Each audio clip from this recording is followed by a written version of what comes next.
really need to do continuous monitoring to a group of individuals who hadn't thought a lot about it before, which are the management accountants.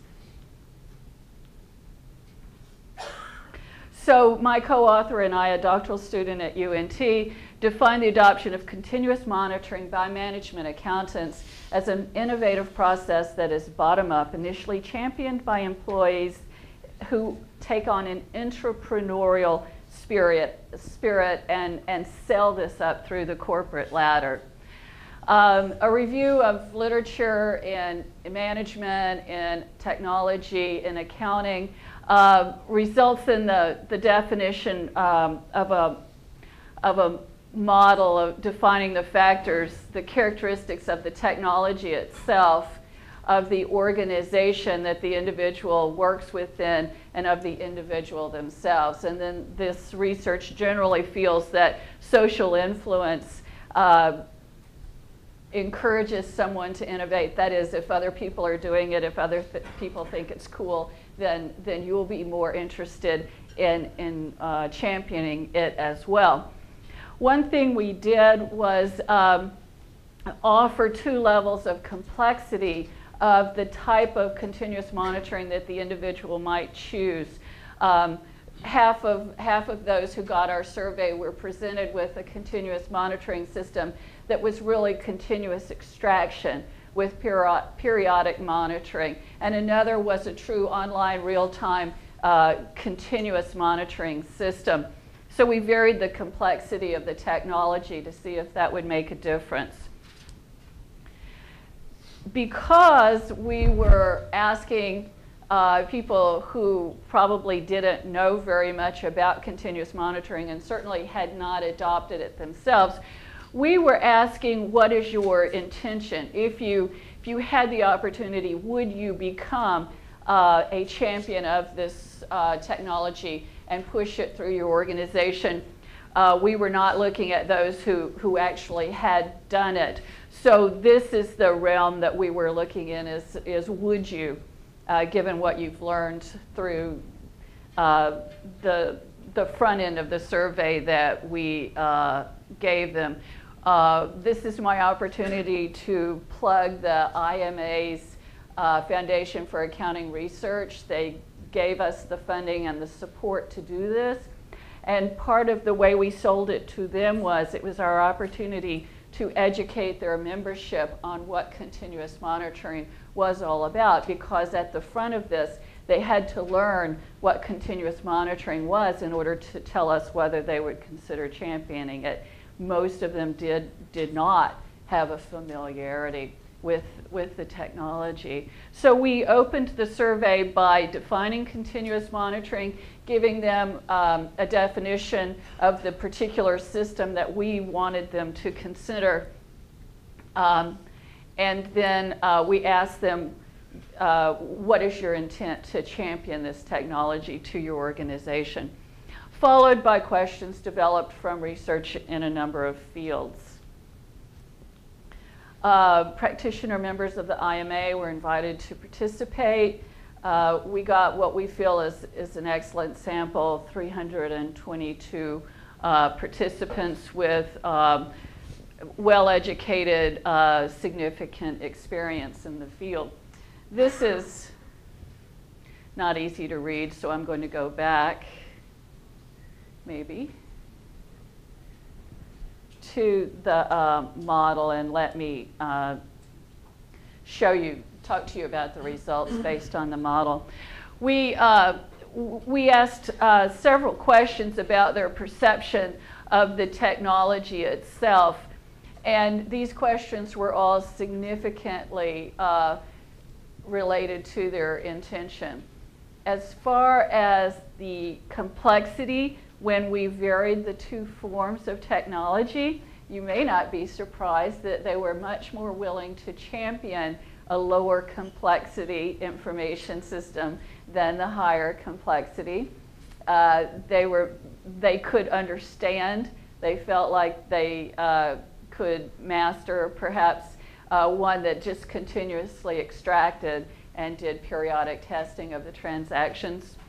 Social influence had absolutely no impact on their decision to champion whatsoever, which is very contrary to the literature. Perhaps social influence really came into learning about the technology, and beyond that, they didn't really care whether other people used it or not. It was an individual decision. As far as the organization that they found themselves in, top management support was extremely important. If they felt that management would support their interest in pushing this technology through the organization, then they were more likely. And also trust in the organization, whether they trusted people to have their back, to support them as they were going through this process that is very much outside of anything they would have to do. These management accountants could sit in their job, continue their job perfectly without ever stepping foot into the role of being an entrepreneur. And so to ask them to step out of their role and take on this risk to their career of challenging technology, champion technology to their organization, they have to have some trust in their organization that it's going to at least not hurt them and hopefully support them in the process. The individuals themselves, there are several ways to talk about these individuals, but they have to be innovative individuals. They have to have an action orientation. They have to be the kind of person who says, I see something that could be done, therefore I'm going to step up and do it. And not everyone in their careers feels that way, and so you're looking for the unusual person who would be willing to take on this entrepreneurial role. They also have to have prior technology with experience. What you might be surprised to know that was negatively related with intention to adopt. The more experience they had with complex technology, the less willing they were to champion the innovation. And so that was definitely in the opposite direction of what I anticipated.